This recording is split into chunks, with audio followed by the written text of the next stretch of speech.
I'm sitting down playing Hotel California on my ukulele, which tiny little guitar, and I'm having fun. I'm trying to play. I'm not actually that good, but it is fun to try.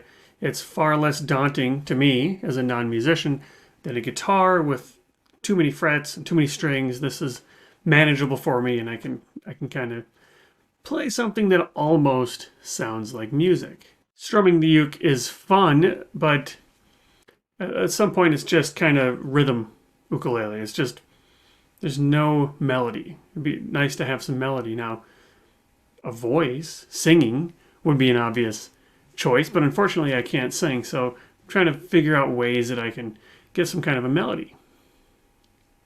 I realize that often an ukulele looks kind of like a child's toy, just a tiny little, you know, guitar, tiny guitar. It's a child's toy. So I think, wouldn't it be fun and funny if I added two children's toys? Enter the kazoo. But how cool would it be if I played the ukulele and the kazoo at the same time? That would be really funny, especially if I can learn to play them well enough that it surprises people. I thought this would be a cool little niche to do. Nobody sees people blowing in a kazoo, playing an ukulele. So then I come across a YouTube channel. Guy goes by the name of the Kazoo Guru, where he lays down a beautiful rendition of Radiohead's Creep with an ukulele and a kazoo. Blows me out of the water. I can't believe how great this sounds. He makes that kazoo sound like a saxophone. He's going to town on his ukulele, and it's beautiful. But all of a sudden I realized, well, I'm never going to be as good as this guy. Why should I try? What's the point of trying? I was going to do this and I suck. I suck. And I'm never going to be able to do this. Now, I was able to snap out of that quite quickly. But my gut reaction was to immediately judge myself to this person who's better than me. To immediately say, well, if this person's that good, then I shouldn't even try. That comparison, that social comparison, even though I know logically after taking a step back, hey, this is a good person I can learn from. This is a good person that can help me understand what's possible. My gut reaction was to say, I'm never going to be as good as that guy. Why should I even try? Well, this happens all the time. It happens with our money too. Find out more right after this.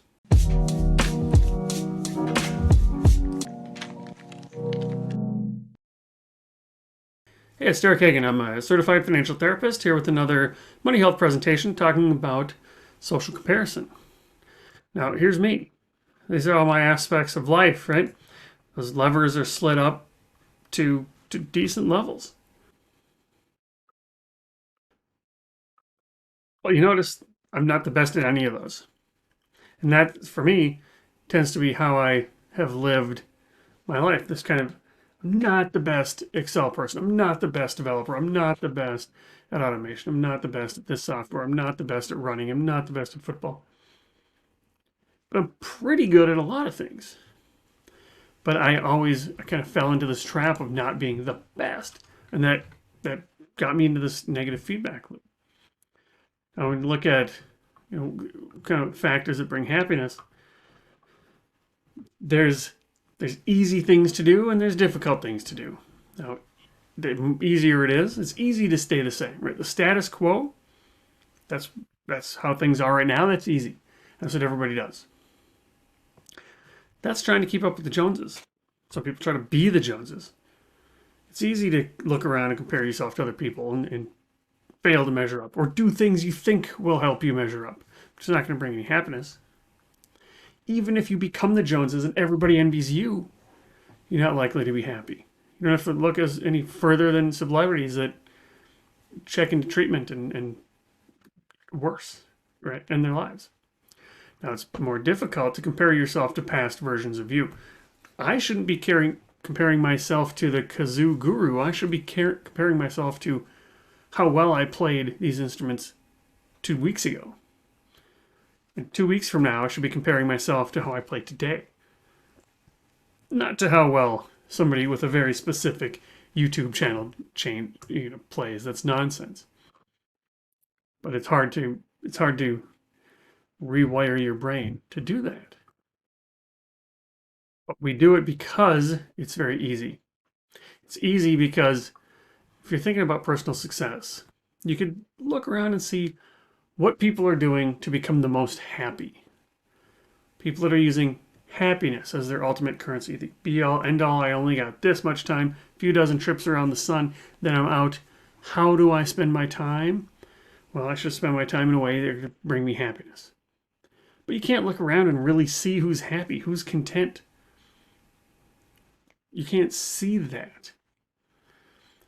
What you can see is what kind of car people drive, what kind of house they live in, what kind of clothes they wear, what kind of job they have, where they work, how they carry themselves.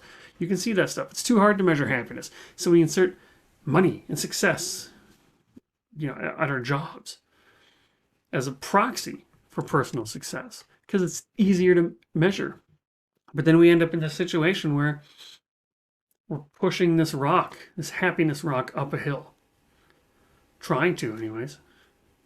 Only if we get there, hey, we set aside our goal, it rolls back down.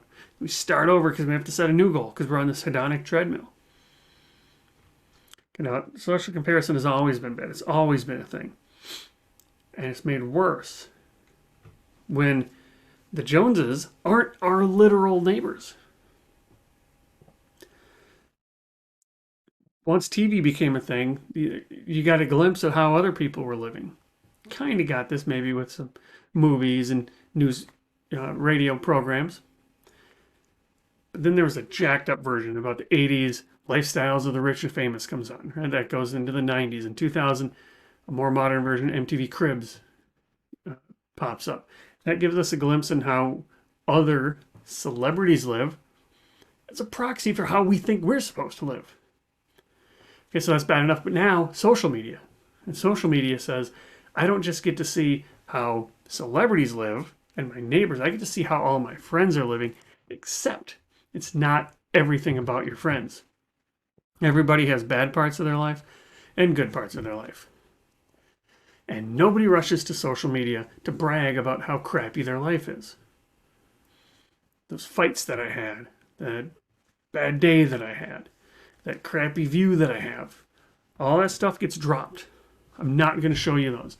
So I'm only going to show you a curated version of my life. Now, we may do the same thing. That's possible. But we know exactly what it feels like. We know what it feels like to be us. So if I'm on social media, all of me, and I'm comparing it to a curated version of somebody else, that's an unfair comparison. You should not be comparing yourself to others on social media because it's not even just the curated version, it's filters.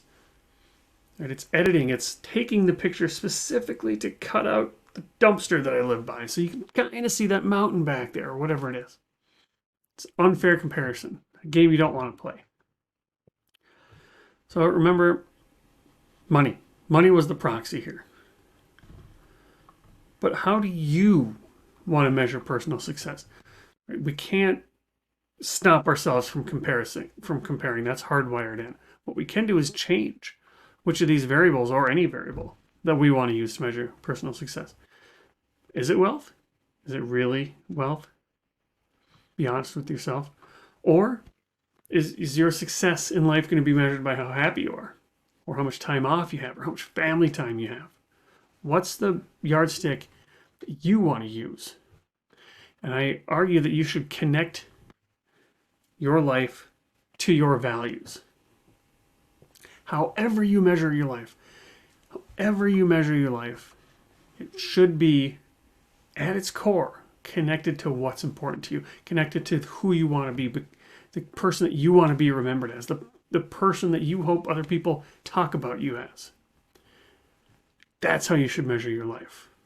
Figure out a way that you can use your values to measure your success in life. And don't compare yourself to others. Compare yourself relative to how well you're living your values. Compare yourself to you. Compare yourself to previous versions of you. Do that, and that's good money health. You only have one life. Live intentionally.